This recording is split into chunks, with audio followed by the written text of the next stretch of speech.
story begins with Nneka flaunting her beauty in the village square, laughing off the advice of the elders. She teases Obinna when he approaches her with compliments. "You, Obinna, a farmer with calloused hands, think you can win my heart?" She mocks, her laughter echoing through the square. But Obinna is persistent, and soon his charm begins to win her over. Despite the warnings from the village elders about their reckless behavior, they sneak around to meet in secret. Months later, when Nneka realizes she's pregnant, panic sets in. What will the village think? "My pride cannot bear this shame," she cries. She demands Obinna take responsibility, but he's just as frightened. Their troubles deepen when strange signs begin to appear.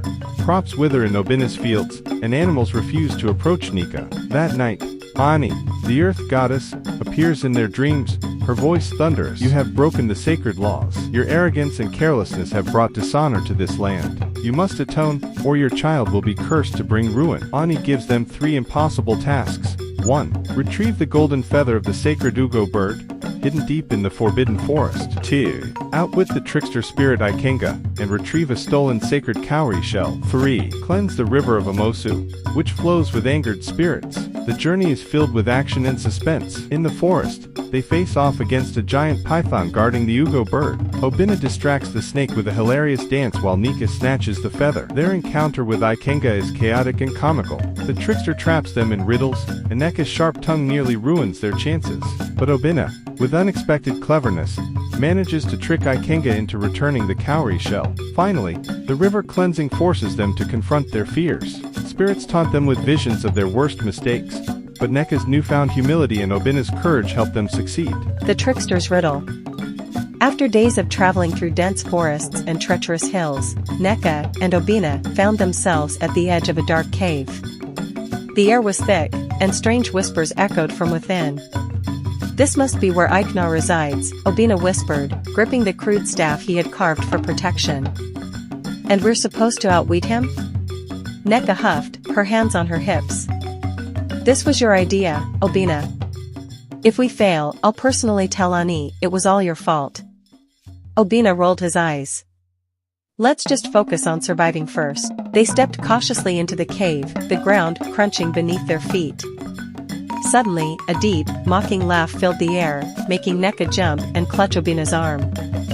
Well, came a voice from the shadows. "What do we have here? A foolish farmer and a proud woman, seeking to outsmart me?" The shadows shifted, and a figure emerged. Ikenga was tall and lanky, with glowing eyes and a mischievous grin. His skin shimmered as if it were made of liquid gold, and a crown of feathers adorned his head. "What do you want from me, mortals?" Ikenga asked, leaning lazily against a rock. Nneka stepped forward, her voice sharp. "You stole the sacred cowrie shell from Ani's shrine. We've come to take it back." Ikenga burst into laughter, doubling over as though he'd heard the funniest joke. "Take it back? Do you think I'm some market woman you can bargain with?"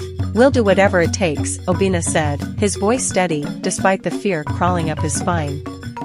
Ikenga's eyes gleamed. "Fine. If you want the cowrie shell, you must solve my riddle. But beware, if you fail, you'll both be trapped here forever, dancing to my tune." Nneka shot Obinna a glare. "I told you this was a bad idea." "Silence!" Ikenga snapped, his voice echoing. He clapped his hands, and the cave transformed into a grand hall filled with floating lanterns. In the center of the room was a pedestal, where the glowing cowrie shell Saturday. "Here is your riddle," Ikenga announced, his grin widening. "I have cities, but no houses. I have mountains, but no trees. I have rivers, but no water. What am I?" Obinna and Nneka stared at each other, their minds racing.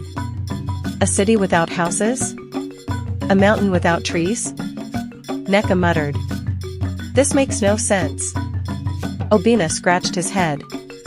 "Wait, let's think. What is all these things, but isn't real?" Time's running out," Ikenga sang, twirling in circles. Nneka's eyes lit up. "A map," she shouted. Ikenga froze, his grin vanishing. "What did you say?" "A map," Nneka repeated confidently. "A map has cities, mountains, and rivers, but none of them are real. Ikenga let out a dramatic groan, collapsing onto the floor. How could you possibly have guessed that? We're not as foolish as we look, Nneka said, smirking. Ikenga snapped his fingers, and the cowrie shell floated down into Obinna's hands. Take it and go. But don't think this is over. I'll be watching you, mortals. With the shell in hand, Nneka and Obinna fled the cave, laughter bubbling between them. For the first time, Nneka felt a glimmer of hope. Maybe they could finish these impossible tasks after all.